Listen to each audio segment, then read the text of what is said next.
आप सभी का मेरे YouTube channel Amjad Khan sir Kotra classes पर आप सभी का हार्दिक अभिनंदन स्वागत करता हूं। हमने कल के वीडियो में देखा था कि समांतर श्रेणी के जो मानक रूप और समांतर श्रेणी का सूत्र है उसके बारे में डिस्कस किया था। आज इसी पर आधारित हम पहला प्रश्न ले रहे हैं।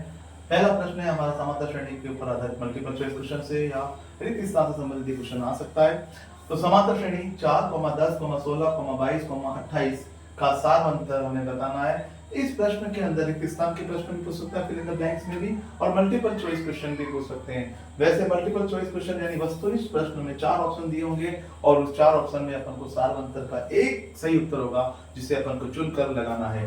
तो सबसे पहले अपन इस सवाल को हल करने से पहले अपन को ये पता होना चाहिए कि सार अंतर होता क्या चीज है। सार अंतर का मतलब होता है कि समांतर श्रेणी के अंदर एक जैसा अंतर है, अर्थात सार अंतर यानी सार यानी कि सभी और अंतर यानी समान अंतर है, इन सभी में समान अंतर है। तो इसके लिए अपन एक अंग्रेजी में शब्द लेते हैं डिफरेंस, और उसके लिए अपन डी को लिखते हैं, डिनोट करते हैं उसको डी बराबर, और हमारा जो फार्मूला होता है वो दूसरा पद माइनस पहला पद। तो दूसरे में से अगर अपन पहला पद घटा देंगे तो हमारे पास आंसर आ जाएगा। यहाँ पर दूसरा पद है 10, आपको ये मैं रफली बता रहा हूँ, थोड़ा आप इसे फेर उतार लेना कॉपी में। 10,4 इज इक्वल टू 6। अब ये जो डिफरेंस है वो इनमें भी अगर हम चाहें तो चेक कर सकते हैं। 16 में से 10 जाएंगे तब भी 6 आएंगे, 22 में से 16 जाएंगे तब भी 6 आएंगे, और 28 में से 22 जाएंगे 6 आएंगे। अगर देखा जाए तो अगर 4 में से हम इस डिफरेंस को जोड़ते हैं, 6 को जोड़ते हैं तो 10 आता है। 10 में अगर हम 4 में अगर हम 6 को ऐड करते हैं 10 आता है। 10 में हम फिर 6 को ऐड करते हैं 16 आता है।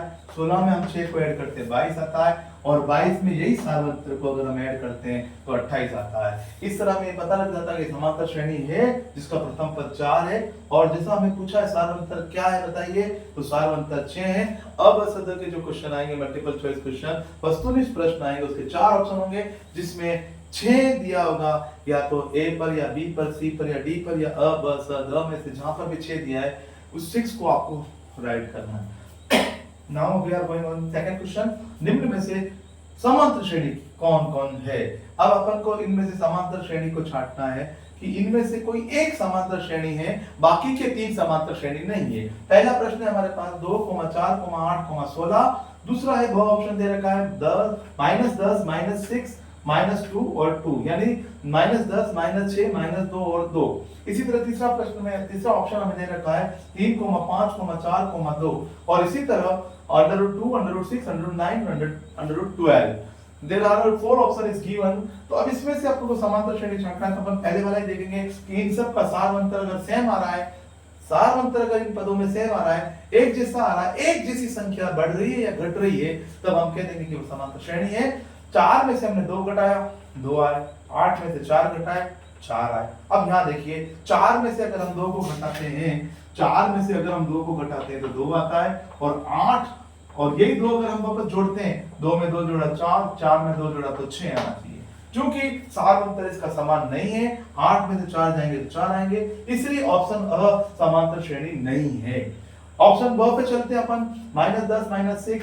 अगर हम दूसरे पद में -6 में से अगर हम माइनस के 10 को सब्ट्रैक्ट करते हैं तो माइनस माइनस प्लस हो जाता है, और 6 -6 + 10 अगर हम करते हैं तो -6 + 10 प्लस के 4 आते हैं। इसी तरह -2 में से अगर -6 को सब्ट्रैक्ट करते हैं तो -2 + 6 + 4 आएंगे, और 2 में से -2 को सब्ट्रैक्ट करते हैं तब भी 4 आएंगे। ये माइनस वाले प्रश्न में हमें खास तौर पर ध्यान रखना है कि हम लोग इस माइनस वाले प्रश्न में हमें स्पेशल ध्यान ये रखना है कि चिन्ह का बहुत ध्यान रखना है कि अगर डी का मान निकालना है तो दूसरा पद हम पहले लिखेंगे, और प्रथम पद को घटाना है तो वो प्रथम पद को पीछे लिखेंगे। क्योंकि हमारा जो फार्मूला है वो दूसरे पद में से पहला पद घटाना है, तो यहाँ पर ये सवाल का माइनस है, और यहाँ पर ये हमने जो माइनस सूत्र का माइनस है वो लगाया। तो माइनस और माइनस अगर हम ब्रैकेट ओपन करेंगे तो प्लस हो जाएगा, 6 + 10, -6 + 10 करेंगे तो 10 में से 6 को सब्ट्रैक्ट करेंगे तो हमारे पास 4 आ जाएगा। इस तरह हम इसके अंदर अगर 4 को +4 को ऐड करते हैं, +4 को जैसे ही ऐड करते हैं 10 में +4 ऐड करते हैं -6 आता है। -6 में अगर अपन +4 को ऐड करते हैं तो -2 आता है, और -2 में +4 को ऐड करते हैं तो हमारे पास 2 आता है। इस तरह ये एक समांतर श्रेणी है। तो हमें 4 ऑप्शन में से एक पूछा था, निम्न में से समांतर श्रेणी कौन सी है, हम इस पे भी डिस्कस कर लेते हैं। 3,5,4,2 इनमें से 5 में से 3 जाएंगे तो 2 का अंतर आ रहा है, 3 और 2 5, 5 और 2 यहाँ पर 7 होना चाहिए। चूंकि यहाँ पर 4 है इसलिए ये भी समांतर श्रेणी, और ये अंडर रूट है, अंडर रूट 2 की वैल्यू 1.414 होती है, अंडर रूट 6 की भी अलग वैल्यू होती है, इसीलिए under root 2, under root 6, under root 9, under root 12 ये कहीं भी एक दूसरे से समान रूप से नहीं बढ़े हैं, एक समान रूप से इनमें अंतर नहीं आ पाया जाता है, इसलिए ये भी समांतर श्रेणी नहीं है। तो हम जाएंगे ऑप्शन नंबर ब के ऊपर, बी के ऊपर, जो ये बता रहा है कि इसका सार अंतर 4 होने के कारण -10, -6, -2 और कोमा 2 एक समांतर श्रेणी है। तो हमारे को ऑप्शन बी के ऊपर टिक करना है, ऑप्शन बी इसका जो सही उत्तर होगा वो एग्जाम में आपको लिखना है ऑप्शन बी। और पहले का जो ऑप्शन है वो होगा 10 में से अगर अपन 4 को सब्ट्रैक्ट करेंगे, घटाएंगे तो 6 प्राप्त होंगे। इस तरह हमारे जो ये 2 क्वेश्चन हमने अभी किए, इसमें से पहला क्वेश्चन था वो सार अंतर के बारे में था और दूसरा क्वेश्चन था वो समांतर श्रेणी को पहचान करने के बारे में था। अब हमारे पास जो प्रश्न नंबर तीसरा है वो ये कह रहा है कि पहले प्रश्न की तरह इसमें भी पूछ रहा है, समांतर श्रेणी दे रखी है 6,9, 12, 15 और इस टाइप से जो क्वेश्चन दे रखा है इसका सार अंतर पूछा है कि आपको सार अंतर यानी डिफरेंस ऑफ दिस क्वेश्चन, जो सार अंतर है डी वो बताना है वो कितना है। तो सार अंतर डी कैसे ज्ञात करेंगे, इसके लिए इस प्रश्न में ऑप्शन भी दे रखे हैं। अ ऑप्शन दे रखा है 9, ब पे ऑप्शन दे रखा है आपको 3 और स पे आपको ऑप्शन दे रखा है इस प्रश्न के अंदर 5 और द का ऑप्शन आपको दे रखा है 6। इनमें से एक उत्तर सही है, हम वही वाला तरीका अपनाएंगे जो हमने प्रश्न नंबर 1 में किया था। प्रश्न नंबर 3 हल नंबर 3 लिखेंगे। यहाँ पर समांतर श्रेणी दे रखी है 6,9, 12, 15। देखिए समांतर श्रेणी वो होती है जिसके अंदर प्रथम पद होता है और उसमें एक समान रूप से पद या तो बढ़ते हैं या घटते हैं, अर्थात पदों का अंतर हमेशा एक जैसा रहता है।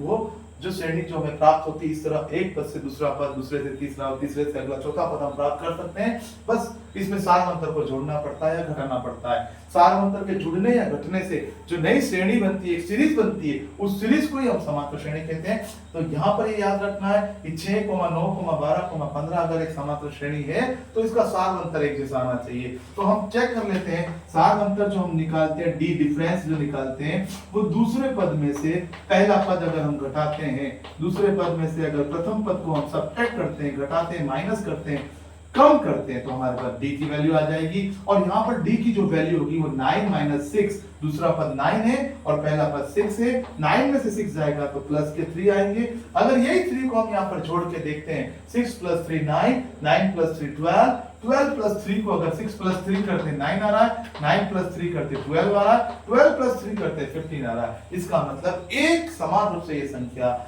+3 जोड़ने पर अगली वाला पद हमें आसानी से प्राप्त हो जाता है। इस तरह इस प्रश्न का ऑप्शन होगा जो अपन को 3 ऑप्शन है, ऑप्शन में अपन को 3 ढूंढना है। तो अ के ऊपर 9 है, ब के ऊपर 3 है। तो इसका जो सही आंसर होगा, करेक्ट आंसर होगा, सही उत्तर होगा वह ब वाले पे जाएंगे हम और ब वाले ऑप्शन में से 3 को राइट करेंगे कि ब पे 3 है तो इसलिए ब वाला हमारा आंसर होगा। Now we are going on next question. और इसी तरह ये मैंने आपके एक बार फिर बताता हूँ, हमें कुछ भी नहीं करना है, सिर्फ 9 में से 6 को घटाकर सार अंतर प्राप्त कर देना है। तो 9 में से 6 घटाने पर सार अंतर प्राप्त हो जाएगा।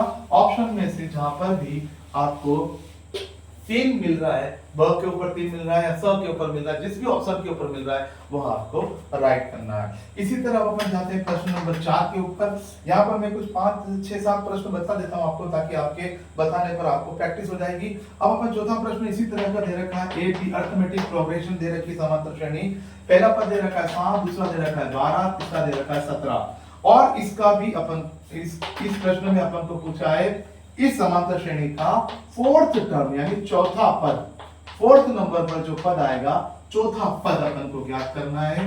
चौथा पद होगा, हम चौथे पद के ऊपर डिस्कस करेंगे कि इस तरह अगर हम आगे बढ़ते जाते हैं तो चौथा पद कौन सा होगा। अब चूंकि इसमें भी ऑप्शन दे रखे हैं तो मैं एक बार ऑप्शन को आपको बता देता हूं कि ऑप्शन इसमें दे रखे हैं 24, 24 और बी यानी ब के ऊपर दे रखा है हमको यहाँ पे ऑप्शन 19, 19 और स के ऊपर ऑप्शन दे रखा है 22 यानी कि 22 और द के ऊपर ऑप्शन जो हमें दे रखा है वो द के अंदर ऑप्शन द पे अपन को दे रखा है 9।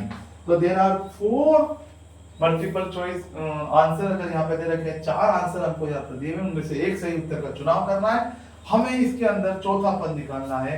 चूंकि ये समांतर श्रेणी है, इसीलिए इसका चौथा पद अपन को निकालना है। अब ये समांतर श्रेणी है तो हम इसका चौथा पद आसानी से निकाल सकते हैं। याद रखना, कोई भी पद तब निकलता है जब उसमें सार्वंतर जोड़ा जाता है। अगर प्रथम पद में मैं सार्वंतर जोड़ूंगा तो दूसरा पद प्राप्त हो जाएगा।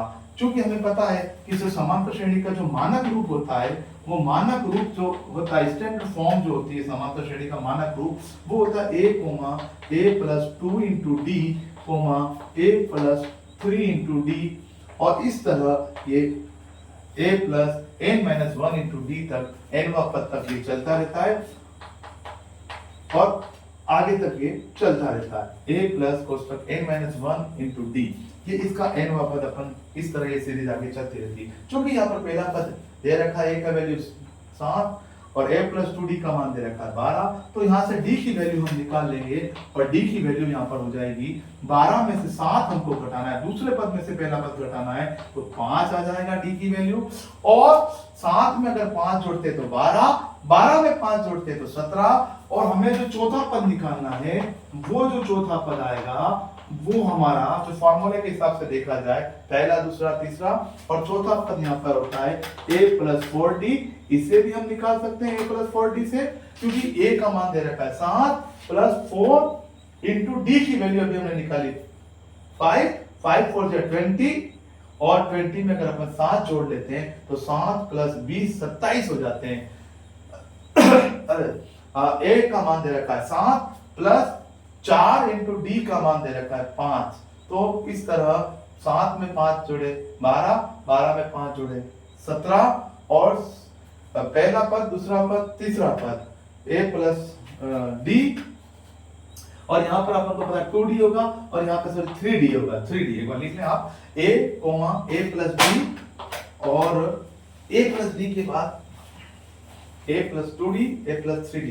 इस तरह हमारा जो ये क्वेश्चन है वो सॉल्व हो जाएगा। हमारा जो चौथा पद होगा वो 17 और 5 22 हो जाएगा। यानी कि अगर आप देखा जाए तो चौथा पद निकाल देंगे, तीसरे पद में अपन को सार्वंतर जोड़ देना है 5, थर्ड जो तीसरा पद है उसमें 5 जोड़ देंगे तो 22 प्राप्त हो जाएगा। इस तरह हमारा जो ये क्वेश्चन है वो हल हो जाएगा, और ऑप्शन में हम ढूंढ लेंगे ऑप्शन इसका स पे 22 आ रहा है, तो इसका जो सही आंसर होगा, सही उत्तर होगा वो स होगा। एक बार फिर मैं बता देता हूँ, तो स्टैंडर्ड फॉर्म होती है वो a,a+d, a+2d और a+3d, a+4d up to a+n-1 * d तक चलता है। n यहाँ पर पदों की संख्या है, the number of the term, d यहाँ पर डिफरेंस है, a यहाँ पर फर्स्ट टर्म है या पहला पद है, तो इसका आंसर आ जाएगा 22। इसी तरह आप इसका वैसे भी मौखिक भी आंसर आप निकाल सकते हैं कि 12 में से 7 कम कर रहे 5, 17 में से 12 कम कर रहे 5, तो 7 में अगर अपन ने 5 को जोड़ा तो यहाँ पर 12 आया, और 12 में 5 को जोड़ा तो 17 आया, और 17 में अगर आप 5 को जोड़ते हो तो हमारा जो चौथा पद है, फोर्थ टर्म जो है वो हमारे को प्राप्त हो जाएगी, और चौथा पद हो जाएगी 17 + 5 = 22, 22। और ऑप्शन में अपन देख लेंगे 22 किस में आ रहा है, तो क्या आ रहा है तो अपन को ऑप्शन अ राइट करना, व क्या आ रहा है तो ऑप्शन ब राइट करना। इसी तरह हमारा जो प्रश्न नंबर 5वां है मल्टीपल चॉइस क्वेश्चन में, इन सब प्रश्नों के अंदर हमने एक चीज देखी कि समांतर श्रेणी के अंदर प्रथम पद का सवाल पूछ सकता है, सार्वंतर पे सवाल पूछ सकता है, और nवा पद या 10वां पद, 5वां पद, अगले 2 पद, इस तरह के ये question numerical multiple choice question में इस तरह के वो प्रश्न पूछ के हमारी योग्यता की जांच कर सकता है। और इसी तरह अगला क्वेश्चन अगर देखा जाए तो इसमें दे रखा है एक समांतर श्रेणी दे रखी है, और वो दे रखी है 5, 7, 9, 11 का प्रथम पद। अब इसके अंदर सिंपल सा एक प्रश्न पूछ लिया कि इसका प्रथम पद बताइए। मैं आपको सीधा इसको ऑप्शन पे नहीं ले जाके सीधा आंसर बता रहा हूँ। तो 5वां प्रश्न का आंसर है वो प्रथम पद यहाँ पर 5 आ रहा है, इस श्रेणी के अंदर पहले नंबर पर 5 आ रहा है, इसीलिए इसका जो प्रथम पद होगा वो 5 होगा। और इसी प्रश्न के अंदर प्रथम पद को अपन ए से डिनोट करते हैं, तो ए का मान यानी प्रथम पद का मान 5 होगा। और इसी प्रश्न में अगर हमसे पूछे कि सार अंतर भी बताओ, तो सार अंतर को अपन डी कहते हैं, और डी के अंदर अपन को दूसरे पद में से पहला पद घटाना है। सेकंड जो पद है उसमें से फर्स्ट टर्म को घटाना है। तो सेकंड पद अपन हमारा यहाँ पर दे रखा है 7 और पहला पद दे रखा है 5, और 7 में से 5 को अगर अपन घटाते हैं तो हमारे को 2 प्राप्त होता है। इस तरह हम यहाँ पर 7 में से 5 को घटाकर 2 प्राप्त कर सकते हैं। क्योंकि पूछा था प्रथम पद बताओ, प्रथम पद याद करो, प्रथम पद होगा, ये पूछा था प्रथम पद क्या होगा, तो अपना जो आंसर है वो प्रथम पद 5 होगा और सार अंतर इसके अंदर 2 प्राप्त होगा। इसी तरह अगले क्वेश्चन के ऊपर अपन जाते हैं, और जो हमारा अगला क्वेश्चन है प्रश्न नंबर 6 के ऊपर हम जा रहे हैं। और प्रश्न नंबर 6 कह रहा है कि समांतर श्रेणी अगर कोई आपको दे रखी है, उसके प्रथम 4 पद, समांतर श्रेणी अगर आपको निकालनी है, प्रथम 4 पद लिखिए, यानी समांतर श्रेणी के प्रथम 4 पद लिखिए, यानी कि a plus D, a plus 2d, a plus 3d के 4 पद लिखिए। अपन को ये 1 नंबर का प्रश्न परीक्षा में पूछ सकता है, 4 पद लिखने, जिसमें से अपन को जो दिया है वो प्रथम पद a का मान दे रखा है यहाँ पर 4, समांतर श्रेणी के प्रथम 4 लिखिए। जब a का मान 4 है और d का मान हमारे पास 2 है, तो ऐसे प्रश्न का हल करने के लिए सबसे पहले हम ये समांतर श्रेणी के मानक रूप के ऊपर जाएंगे। समांतर श्रेणी का मानक रूप स्टैंडर्ड फॉर्म से ही, उसमें हम अगर हम समांतर श्रेणी के प्रथम पद a का मान और d का मान रखेंगे और इस तरह कैलकुलेशन करेंगे तो हमें प्रथम 4 पद प्राप्त हो जाएंगे। क्योंकि यहाँ पर मानक रूप हमें पता होना चाहिए, जो मानक रूप होता है वो मानक रूप मैंने इससे पहले बताया था, पहला पद a, दूसरे नंबर पर a प्लस d, और इसी तरह तीसरा पद होगा a प्लस 2 इंटू डी, और इसी तरह जो चौथा पद होगा वो हमारा a प्लस 3 इंटू डी होगा। और इन्हीं 4 पदों के ऊपर इसी से हमारी समांतर श्रेणी बन जाएगी, क्योंकि a का मान भी दिया हुआ है और d का मान भी दिया हुआ है। इसके अलावा मैं एक शॉर्ट तरीका भी आपको बता देता हूँ, पर उससे पहले अपन इस तरीके से करते हैं, a का मान 4, a प्लस d का मान, यानी कि a का मान 4 और d का मान 2, फिर अपन आते हैं इसके अंदर मान रखते हैं, a की वैल्यू को पुट करना है 4 प्लस 2 इंटू डी की वैल्यू को पुट करना है 2 आल्सो हियर, और a का मान यहाँ पे अगेन रखना है 4, इस तरह अपना ये चौथा पद अपन लिख लेंगे 4 प्लस 3 इंटू 2। अब आप ध्यान से देखिए, मैं इस क्वेश्चन को ऊपर से थोड़ा सा रफ कर रहा हूँ, रब करके आपको मैं बता रहा हूं कि प्रथम 4 पद में अपन को इस तरह, पहला पद आपके पास आ गया 4 और कैलकुलेशन करेंगे 4 और 2 6, अब यहाँ 4 प्लस 2 इंटू 2 इंटू 2 4, और 4 में और 4 जोड़ेंगे तो हमारे पास आ जाएंगे 8, और इसी तरह 4 प्लस 3 दूनी 6 करेंगे तो हमारे पास प्राप्त हो जाएंगे 10। तो ये हमारी समांतर श्रेणी के 4 पद हमने बता दिए, पहला पद 4, दूसरा पद 6, तीसरा पद 8, चौथा पद 10। 4 में अगर हम 2 जोड़ते हैं तो 6 में 2 जोड़ते हैं 8 में 2 जोड़ते हैं तो 10। इस तरह ये सार अंतर 2 प्राप्त हो रहा है और इसका चौथा पद 10 प्राप्त हो रहा है। इस प्रकार हम ये चारों पद निकाल सकते हैं। इसके अलावा एक तरीका और है, और वो तरीका सिंपल है कि अगर अपन को प्रथम पद प्राप्त है तो अपन को सबसे पहले प्रथम पद लिख देना 4। क्या लिखोगे? सबसे पहले प्रथम पद आप सबको लिखना है 4। अब उसके अंदर दूसरा जो पद है उसमें सार अंतर जोड़ लेना है। तो यानी 4 में अपन 2 जोड़ते हैं, 4 में अगर 2 को ऐड करते हैं तो अगला पद हमारे पास 6 आ जाएगा, और 6 में से फिर अगर हम 2 को ऐड करते हैं तो हमारे पास अगला पद 8 आ जाएगा, और 8 में फिर हम 2 को ऐड करते हैं तो अगला पद हमारे पास 10 प्राप्त हो जाएगा। इस तरह हम शॉर्ट में ये लिख सकते हैं कि पहला पद अगर दिया हुआ है और सार अंतर भी दिया हुआ है तो हम पद में, पहले पद में अगर सार अंतर को जोड़ेंगे तो दूसरा पद प्राप्त हो जाएगा, दूसरे पद में अगर हम सार अंतर को जोड़ेंगे तो तीसरा पद प्राप्त हो जाएगा, और तीसरे पद में अगर हम सार अंतर को जोड़ेंगे तो इस तरह चौथा पद प्राप्त हो जाएगा। इस तरह समांतर श्रेणी हम प्राप्त कर लेंगे जिसके 4 पद निम्न होंगे। दिया हुआ है प्रथम पद a का मान 4 और डिफरेंस यानी सार अंतर का मान 2। हम पहले 4 लिखेंगे, 4 में 2 को जोड़ेंगे 6 प्राप्त होंगे, 6 में 2 को जोड़ेंगे 8 प्राप्त होंगे, 8 में 2 को जोड़ेंगे 10। इस प्रकार हम 1 नंबर वाले सवाल में इस एक नंबर को प्राप्त आसानी से कर सकते हैं। 4, 6, 8, 10। ध्यान रखना है कि प्रथम पद के अंदर सार्वंतर को जोड़ने पर अगला पद प्राप्त हो जाएगा। इस तरह अगर आगे से आगे चलते रहेंगे तो हमको ये समांतर श्रेणी प्राप्त हो जाएगी जिसके सार्वंतर और प्रथम पद दिए हुए हैं।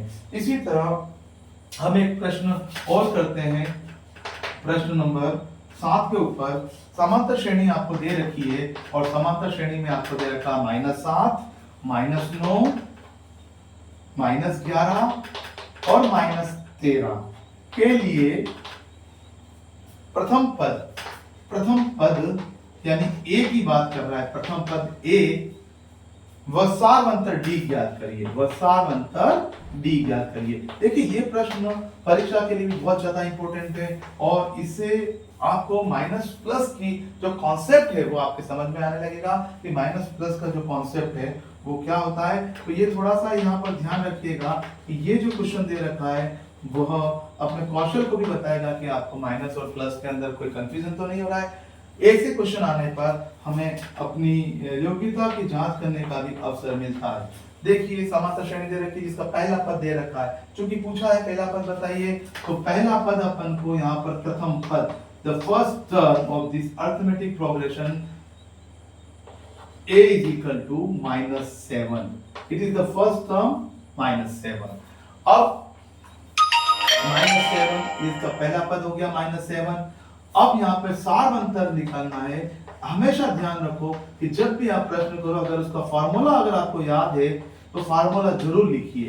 वैसे सार्वंतर अपन यहाँ से भी निकाल सकते हैं घटाने के पर, परंतु फार्मूला से इजी हो जाएगा और यहाँ माइनस प्लस की गलती भी नहीं होगी क्योंकि माइनस का सवाल है इसलिए गलती होने के चांस रहेंगे। इसलिए ग्रामीण परिवेश के बालक थोड़ा सा ध्यान रखें कि ग्रामीण परिवेश में जो इनका जो मैथमेटिक्स के जो कॉन्सेप्ट्स होते हैं वो क्लियर नहीं हो पाते हैं। इस वजह से यहाँ माइनस प्लस के अंदर वो बच्चे गलती कर लेते हैं। तो आप लोगों के लिए मैं खास तौर पर ये वीडियो बता रहा हूँ कि माइनस आपको यहाँ पर सार्वंतर के अंदर दूसरे पद में से पहले पद को घटाना है, दूसरा पद माइनस प्रथम पद।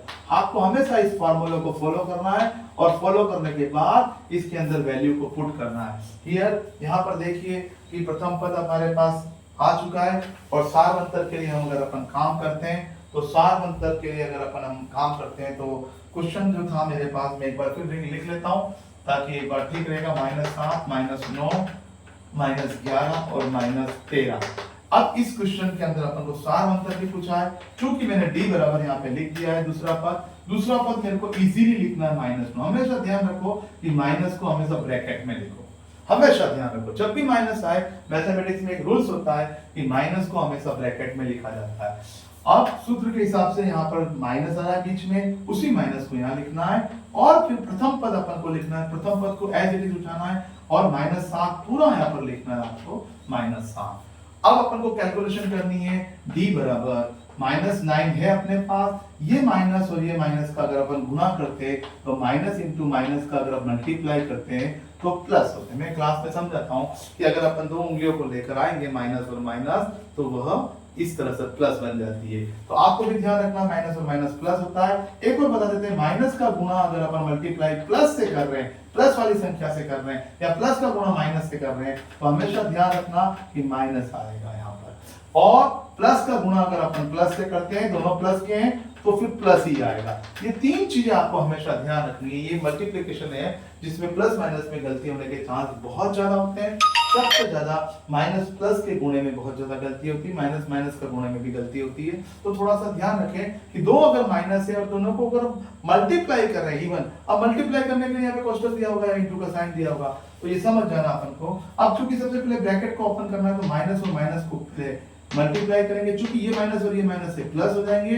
अब यहाँ पर अलग अलग साइन दे रखे, 9 के आगे माइनस का साइन है, 7 के आगे प्लस का साइन है। अब जब अलग अलग चिन्ह होते हैं तो अपन को हमेशा ध्यान रखना है घटाना है, और एक जैसे चिन्ह होते हैं तो अपन जोड़ते हैं। तो ये थोड़ा सा ध्यान रखना है, प्लस माइनस की बात है। तो -9 में से +7 को अगर अपन सिंपली मैं ऐसे समझाता हूँ क्लास में कि -9 + 7 है, तो आपको ज्यादा इसके ऊपर दिमाग नहीं लगाना है। आपको जोड़ना या घटाना उसको ये नहीं देखना है कि हम इसको जोड़ रहे हैं या घटा रहे हैं। हमें सिंपल में एक ही बात का ध्यान रखना है कि यहाँ पर अलग अलग जो चिन्ह है तो अलग अलग चिन्ह हमेशा सब्ट्रैक्ट होते हैं और बड़ी वाली संख्या का चिन्ह वापस आता है। ये थोड़ा सा आपको कॉन्सेप्ट ध्यान रखना है कि अलग अलग चिन्ह है, हाँ है, तो आपको घटाना है। तो 9 में से 7 जाएंगे तो 2, और बड़ी वाली संख्या का चिन्ह वापस आपको एज इट इज लगाना है। उससे क्या होगा, अगर ये कॉन्सेप्चुअल बात है आपको समझ में आ जाएगी कि -9 + 7 करेंगे तो अलग अलग चिन्ह है, घटाना है, और घटाने के बाद बड़ी संख्या का चिन्ह जो भी है प्लस हो तो प्लस और माइनस हो तो माइनस लगाना है। तो यहाँ पर जो डी का मान आया, जो सार्वंतर का मान आया हमारे पास, यही हमसे पूछा था, सार्वंतर का मान यहाँ पर -2 प्राप्त होगा, और यही इस प्रश्न का आंसर होगा। अगर इस स्थान में है तब भी भरना है, 1 नंबर का वन लाइनर क्वेश्चन में आएगा तब भी लिखना है, और मल्टीपल चॉइस क्वेश्चन में भी आ जाए तो अपन को दोनों ऑप्शन को चुनना है कि ऑप्शन अ में दे रखा है, जैसे ऑप्शन में दे रखा -7, सार्वंतर का मान दे रखा -2, तो इस ऑप्शन को अपन को चुनना है। अगर वो पहले परीक्षा में ये पूछ लेता कि सार्वंतर एवं प्रथम पद बताओ, तो हमारा जो आंसर हो जाएगा उसमें चेंज हो जाएगा, सार्वंतर -2 करना है और प्रथम पद को -7 करना है। ये ध्यान रखना है कि पहले नंबर पर प्रथम पद पूछा है तो प्रथम पद, और दूसरे नंबर पर सार्वंतर पूछा है दूसरे नंबर पर सार्वंतर को लिखना है। आज के इस वीडियो में इतना ही। मैंने आज आपको मैंने समांतर श्रेणी पर आधारित प्रथम पद और सार्वंतर और एनवा पद यानी कि दूसरा पद, तीसरा, चौथा पद कैसे ज्ञात करेंगे उसके बारे में ये वीडियो बताया। आशा करता हूँ कि ये वीडियो आप लोगों के लिए बहुत काम आएगा, खासकर ग्रामीण परिवेश के जो बालक पढ़ रहे हैं उनके लिए मैं इसी सिलसिले में आगे कुछ क्वेश्चंस लेकर आऊंगा, और वो बोर्ड लेवल के क्वेश्चंस भी होंगे। उन क्वेश्चंस के ऊपर अपन डिस्कस करेंगे, अपना ये टॉपिक चालू रहेगा, और इस टॉपिक को अपन कल इसके ऊपर एक और वीडियो बनाएंगे। मैं आशा करता हूँ कि आप मेरे अमजद खान सर कोटरा यूट्यूब चैनल को सब्सक्राइब करेंगे और अपने ग्रामीण परिवेश के बालकों को इससे जोड़ेंगे, और हर बालक तक इस वीडियो को पहुंचाए ताकि वह मुझसे क्वेश्चन कर सके, और ऐसे मैं वीडियो बनाऊं जिससे उनको मैं समझा सकूं। इन वीडियो को वो बार बार देखें, और इन वीडियोस को वो लाइक भी करें, उसको सब्सक्राइब भी करें, और इसको शेयर भी करें। मेरे आप सबसे निवेदन है कि आप सब लोग इससे जुड़े रहें, और ये कोटरा मिशन जो हमने चलाया है मैथमेटिक्स के लिए और अन्य सब्जेक्ट्स के लिए भी हम कोशिश करेंगे जो इंपॉर्टेंट क्वेश्चंस उस पर डिस्कस कर सकें। आशा है कि मेरे इस वीडियो को आप सब आगे से आगे शेयर करेंगे और पसंद करेंगे। जय हिंद, जय भारत, थैंक यू।